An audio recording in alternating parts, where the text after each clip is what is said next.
In my last video, I boarded Liberty of the Seas, a 1,111-foot-long cruise ship at Port Everglades in Fort Lauderdale. After checking out the ship, I made it to the top deck, where I positioned myself on the ship's port side to watch a mini tsunami as we navigated a narrow channel with the beach. It was then off to dinner so I could sleep so I could watch the docking process the next day in Nassau, Bahamas. This video picks up where I left off. I'll take you on an excursion to Pearl Island, and the next day it's all about a perfect day at Coco Cay. And of course I'll show you around the ship, and we'll always keep in mind where we are and how we got there.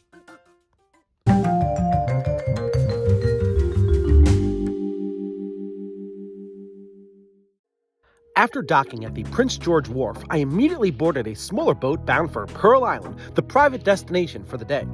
The route of this boat takes us between Paradise Island and New Providence Island, and in the distance, I was able to see the lovely Atlantis Resort, a large ocean-themed resort with 3,800 rooms and the bridges to Paradise Island. The Atlantis opened in 1998 and has sister locations in Dubai and China. Check out that bridge between the two structures. Bright homes line the Paradise Island shoreline as we approach two bridges, the Sidney Poitier Bridge and the Paradise Island Bridge. Each bridge carries traffic in different directions. The bridge crosses over a small island, Potter's Cay, between Paradise Island and the main island. Ferry service is also available to Paradise Island near the cruise dock area. Our small boat is heading east, which is the general direction we'll be traveling in the entire short journey. We pass by some large homes on Paradise Island's south shore. This is the end of civilization for now because in a moment we'll need to pass by Atoll Island, which is uninhabited. Just look at the beautiful color of the Bahamian water.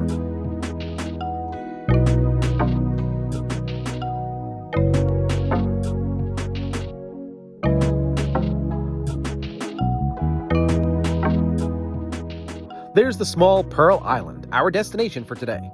Passing by Atoll Island, we head northeast. Despite a cloud cover, the island looks inviting, and our boat's captain carefully navigates the water to ensure we can pull straight into the dock. This time, the boat's crew can easily throw lines to the receiving staff on the pier, unlike the heavy lines that our cruise ship needed earlier this morning.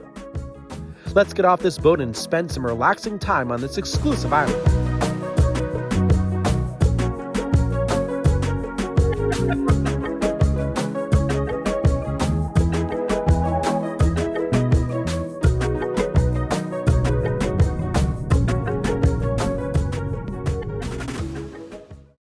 Bahamian ocean water is just stunning. The island has several places where you can take a dip in the warm water. Because it's so small, you can walk the entire island in a matter of minutes. Each of the beaches are very small, but there were only a handful of passengers from the cruise ship that I was on, so the island never became overcrowded, and there were plenty of complimentary beach chairs that went unused. I suspect that this is one of the less popular excursions. There were also numerous water sport activities that were available, but I chose to just remain on the land the entire time. As the saying goes, it's better in the Bahamas. A bar is available for drinks, and from there you can take in the gorgeous views. There was also a private area on the island offering cabanas for rent and complete privacy, but with the low number of people on the island already, it didn't seem worth it. During my stay there was no struggle at all to be away from others or to find peace.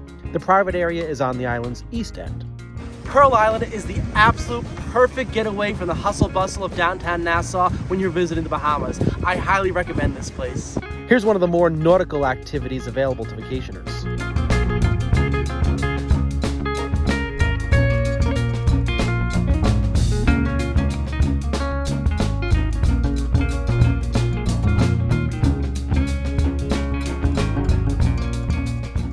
After spending some time in the sun, it was time to head over to the island's west end. Here you'll find a lighthouse, and it's always open for the short trip to its top.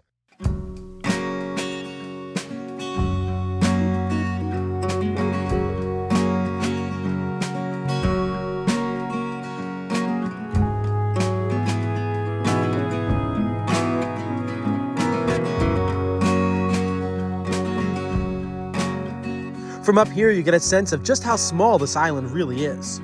It's noon, and it's time for lunch, and near the base of the lighthouse is a separate building serving complimentary local cuisine, which I got to enjoy in the great outdoors. This being a mostly morning excursion, it was time to leave the Pearl Island excursion and head back to the ship. At the dock, another boat arrived from an excursion where you can swim with the pigs. Locals then arrived just before departure time to vend starfish and conch, commonly seen here in the Bahamas. And with that, it was back on board the small boat for the trip east back to Liberty of the Seas. Upon arrival at the cruise ship terminal, it was a short walk to the massive ship where I immediately went to my room to enjoy the view of downtown Nassau. To see what downtown Nassau is all about, check out my video from my journey on MSC Cruises. Downtown Nassau is a bustling and vibrant place. After some rest, I walked around the ship checking out the main area and a restaurant I thought I'd like to dine at some point during the cruise. But I could not resist but head back to my cabin for our departure from Nassau so I could watch the lines being removed from our vessel so we can be free to leave the dock. It's always fun watching the crew on the ground remove the heavy lines as they're loosened from the ship's side. The lines are returned to the water and placed back into storage on board our ship.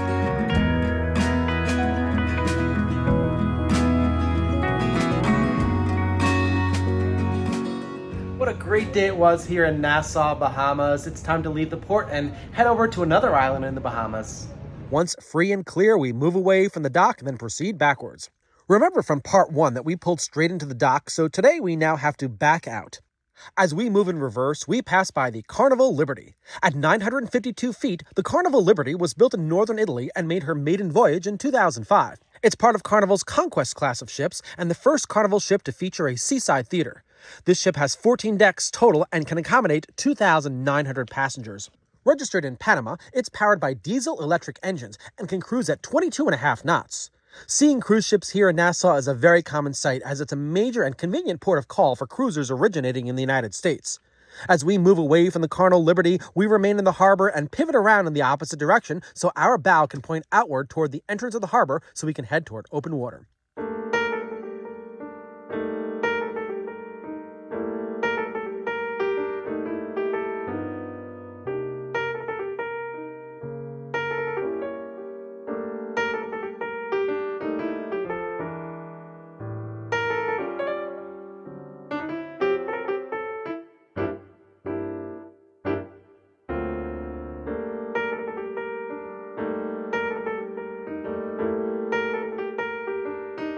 Once facing out, we pass by Paradise Island Lighthouse and join the other cruise ships that have departed before us for their various destinations.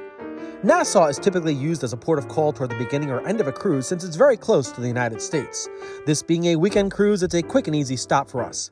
Let's continue outward to the open waters. We have a local pilot on board with local maritime knowledge who will eventually get picked up by a pilot boat and be brought back to the harbor. From there, we'll be on our way as we work our way towards Coco Cay for a great day. It's dinner time. I took my usual seat in the main dining room and browsed the menu, which had a special theme this evening. Welcome to Italian night on the Liberty of the Seas. Non più tra i farfalloni amoroso, notte e giorno di torno girano, delle belle turbando al riposo, Narcisetto a dolcino d'amore. Really good food. Delle belle turbando al riposo, Narcisetto a dolcino d'amore. After dinner, I took some time to explore some of the interior spaces of this ship. Even though the ship's been around for a while, it's clean and looks brand new. Quel cappello leggero galante, quella chioma, quell'aria brillante, quel vermiglio d'onesco color, quel vermiglio d'onesco color, non più frai quei pennacchini, quel cappello, quella chioma, quell'aria brillante. Non chiudrai farfalloni amoroso, notte e giorno di torno girando, delle belle turbando al riposo, Narcisetto a dolcino d'amor. Delle belle turbando al riposo, Narcisetto a dolcino d'amor. Fra guerrieri può far bacco, grande stacchi stretto sacco, schioppo in spalla. I'm having a great time on this ship. But it's time to go to sleep because there's another port of call tomorrow. Un gran casco, un gran turbante, molto onor, poco cantante.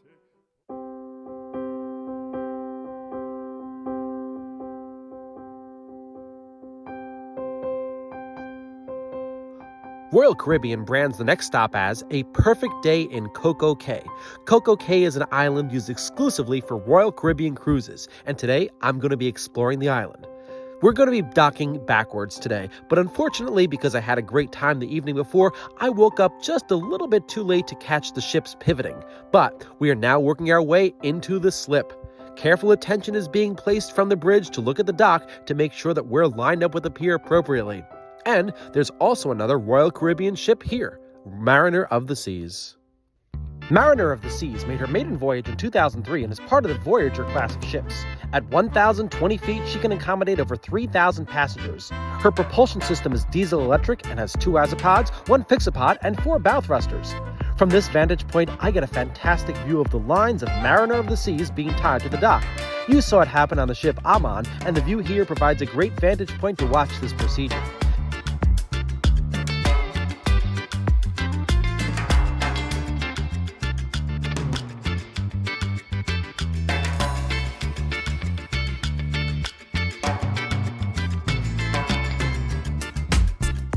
It takes a crew of several people to make this happen. Mariner of the Seas arrived just before the ship Amman, and she's almost ready for her passengers to be allowed onto the island. I can't wait to be on the land. Welcome to a perfect day at Coco Cay. Before heading out, I went to the Windjammer Cafe for breakfast, which had so many choices. This morning I've opted for a traditional Indian breakfast of upma and sambar. This was absolutely delicious. Let's head off the ship. It's a windy day here in Coco Cay. When you've got 2 massive ships side by side and an ocean breeze, the wind can be quite strong. The weather was less than ideal today, but the signs ahead as I walked along the long pier read "Perfect Day, Coco Cay," so let's see how this goes. I'm excited as this is my first time here. As I proceeded off the pier, a local music group serenaded passengers from the 2 ships. There was even dancing to welcome us to the island. The sign here says Chill Island, but the name of this island is actually Little Stirrup Cay, and it's part of the Berry Islands. With about 800 inhabitants, the Berry Islands consist of 30 islands and many more small cays. This particular land is considered to be a cay, and its sole purpose is tourism. As you can see, there is a lot to do on this island. There's land-based and water-based activities, and lots of food. You might have noticed that I was rushing through this part of the video. Why? Well, did you see how the skies were gray? Well, I was rushing throughout my entire time there because in the distance, I saw a storm coming and it was not looking good. So I was making sure that I could see everything possible on the island before getting soaked. In a short period of time, I found myself rushing back to the ship along with hordes of passengers because we were starting to get soaked.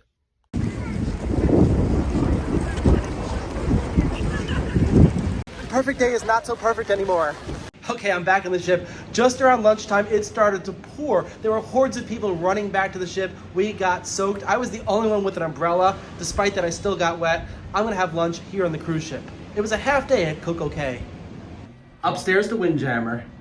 I could have gone back to Coco Cay, but I decided to remain on board and eat lunch at the Windjammer Cafe, the buffet restaurant. With this being a very short cruise and tomorrow being the very last day, I think I made the right decision to stay on board and explore the ship a bit more. There were so many places aboard the ship that I found to be both visually pleasing and relaxing. Like I said, this was my very first Royal Caribbean experience, and I thoroughly enjoyed my time on board. So many places to eat and many available activities made the entire short journey perfect. The ship is very well laid out and easy to navigate on board. Would I take another Royal Caribbean cruise? Yes, I would, but I'd be happy on any cruise line.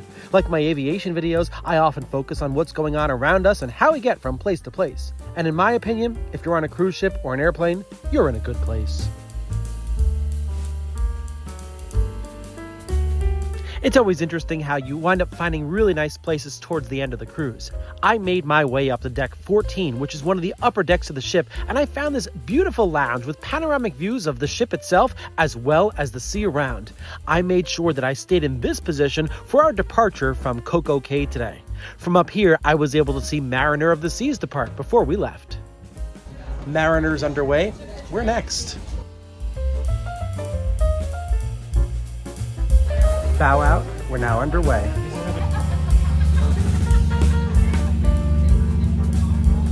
Being so high up, I was not able to see the undocking process, so I did miss it, but I've seen it multiple times throughout the journey. I actually really like this point of view. We are able to see so much from up here and get a real perspective of the direction that you're heading in. I was also able to see Mariner of the Seas up ahead make a turn, which I knew we would be doing as soon as we got there too. I decided to go outside and check out some of the sports areas of the ship. Wow, there is so many activities that are available for all passengers on board. This is a fantastic ship. Well, the day is coming to a close, and you'll recall that earlier in my cruise, I passed by a restaurant called Sabor. That's a Mexican restaurant, and tonight I want to try it out instead of going to the main dining room. I had a wonderful experience at Sabor.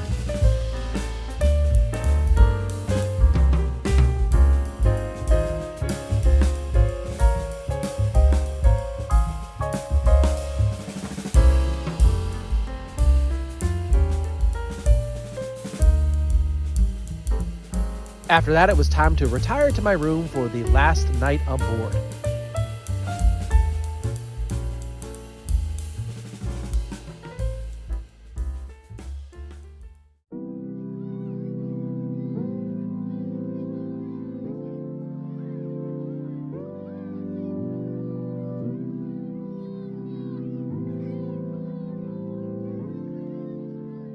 The next morning, I woke up and we were already docked in Fort Lauderdale. The ship docked so early in the morning that I missed the entire docking process, but I'm so happy that I was able to go on this cruise and take you along with me. I can't wait to go on another cruise. We're back in the same position that we started from, here in Port Everglades, and I am super excited that I'm able to see arrivals to the Fort Lauderdale Hollywood International Airport pass right around my area. When my cruise ship departed, departures were in this airspace, and now this airspace is being used for arrivals. I love it here. Coming up on my channel, I'm going to take you to the airport. I'll give you a full tour of the terminal that JetBlue operates out of, and I will take you on a flight out of FLL on JetBlue. Thanks so much for watching this video. I can't wait to return to aviation once again. Remember that if you're interested in my channel and you want to be alerted as to the next video that I post, I invite you to click on the subscribe button below, hit the bell button and hit the like button, and I'll see you all soon. Happy cruising and happy flying.